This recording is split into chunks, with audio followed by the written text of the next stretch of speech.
A primeira pergunta que nos chegou foi pelo YouTube, da Conceição. Ela não nos disse a cidade, não tem problema, obrigada, Conceição. Ela relatou o seguinte aqui. O que dizer a uma mãe que perdeu seu filho repentinamente, que estava saudável e agora não está mais aqui? Sai numa ambulância dizendo, mãe, te amo, e não volta mais. Para essa mãe, o mundo acabou naquele momento. Como amenizar a dor da separação de um filho tão amado? Essa é a pergunta da Conceição e de tantas outras pessoas que nos acompanham. O irmão Emerson Damasio, ministro pregador da religião do terceiro milênio, é quem vai trazer os esclarecimentos em nome da religião divina. Deus está presente, irmão Damasio. Viva Jesus em nossos corações para sempre, irmã Franciele, a nossa irmã Conceição e a todos na audiência. Primeiro, a nossa solidariedade, irmã Conceição. Porque a perda, entre aspas, porque ninguém morre, ensina o Criador deste quadro, o irmão Paiva Neto. Apenas passa desta vida para outra. E na sua pergunta, como amenizar a dor dessa separação? Buscando naquele que é o Senhor de nossas vidas, que é Jesus, a inspiração e a força para suplantarmos dia a dia esse momento desafiador. Eu recorro ao Santo Evangelho de Jesus, segundo João, no capítulo 14, versículos de 1º a 3º. O Divino Mestre diz assim a todos nós: não se turbe o vosso coração. Credes em Deus, crede também em mim. Na casa de meu Pai há muitas moradas. Se assim não fosse, eu teria dito a vós, pois vou preparar-vos lugar. E quando eu for, voltarei e vos receberei para mim mesmo, para que onde eu esteja, estejais vós também. O primeiro ponto, irmã Conceição, está nos versículos 2º e 3º. Na casa do Pai há muitas moradas. Esta vida na terra é uma das moradas, mas a nossa morada principal não é aqui. E por mais doloroso que seja quando um filho, a gente prefere chamar desencarna, porque é deixar o corpo, deixar a carne e o espírito seguir para uma dessas moradas, é continuar a vida do outro lado. Como amenizar a dor? Primeiro orando a Deus pela senhora mesma e orando a Deus pelo seu filho, porque aqueles que partem também sentem saudade. Porém, cada uma e cada um de nós, antes de descer à terra, ao vir de uma dessas moradas lá no céu, planejamos o tempo de vida na terra. Para alguns espíritos, é necessário ou são necessários 70, 80, 90 anos de vida. Para outros, para completar uma determinada parte de sua agenda espiritual, precisa de 1 ano, meses, dias, 2 décadas, 1 década. E este planejamento é feito antes de descer à terra.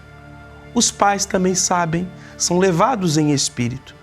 Mas o esquecimento momentâneo é importante para que a gente até não entre em desespero. É amanhã o desencário do meu filho, e a gente até tentar interferir numa agenda espiritual. Porém, espiritualmente, a mãe sabe, o pai sabe que este ser voltará ao mundo espiritual. Porque quando vamos dormir, nossos espíritos são levados às regiões espirituais com as quais nos afinamos. Se estivermos bem assistidos, fazendo bem, pensando bem, teremos o contato com os anjos de Deus que irão nos relembrar, olha, está chegando o momento do desencarne do seu filho. Não vai ser fácil, mas o que você deve fazer? Orar muito. Ele vai estar amparado aqui em cima por todos nós. E vocês estarão amparados na terra por muitos de nós. Por isso que Jesus disse no versículo 1, não se turbe, quer dizer, não se angustie o vosso coração. Credes em Deus. Antes de ser seu filho, ou os meus filhos serem meus filhos, diz o irmão Paiva Neto, são filhos de Deus. Crede também em mim, disse Jesus. Então é Ele mesmo, no versículo 3 que diz, que volta para receber. Então quando o seu filho voltou, o filho de alguém volta ao mundo espiritual, é o próprio Jesus que acolhe. E para concluir, eu gostaria desta obra, que vale muito a pena estudar, a esperança não morre nunca. Às vezes a gente passa momentos tão difíceis, né? Parece que fica sem chão, como você disse. Parece que o mundo acabou, mas não acabou não. A vida continua. E observe o que o irmão Paiva Neto vai nos dizer na página 250. A morte não é o fim. Abrir aspas. A maior ilusão do que pensarmos, não há maior ilusão do que pensarmos que a morte determina o fim da vida. Ah, meu filho se foi, acabou. Não, ele está vivo. Ore por ele. Lembre-se dos momentos felizes.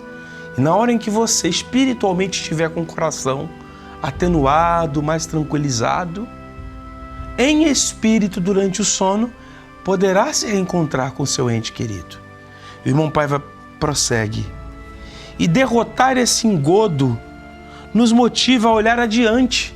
Quer dizer, seguir a vida. Não achar que está tudo acabado, porque a morte não interrompeu a vida do espírito, o espírito prossegue. E ele diz, vivendo na terra ou no céu da terra, com foco na felicidade espiritual. E aqui é uma lição milenar, podemos dizer assim. Por quê?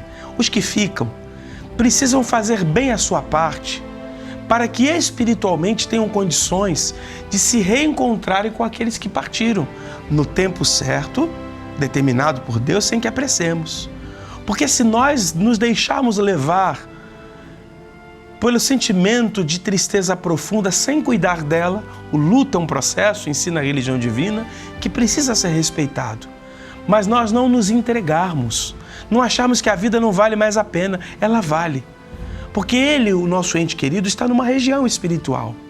Quando nós voltarmos ao outro lado da vida, se cumprirmos bem o nosso tempo na terra, a nossa parte, poderemos nos reencontrar. E mais, desde já, ao orarmos por aquele que partiu, ele poderá nos ouvir e nos ver e sentir o amor de mãe, de pai ou de filho por aquele que partiu. Nós só não estamos vendo, mas podemos sentir a presença no tempo certo, que Deus faz com que esse reencontro se dê. Muito obrigado, minha irmã Conceição, pela oportunidade da religião divina buscar lhe esclarecer.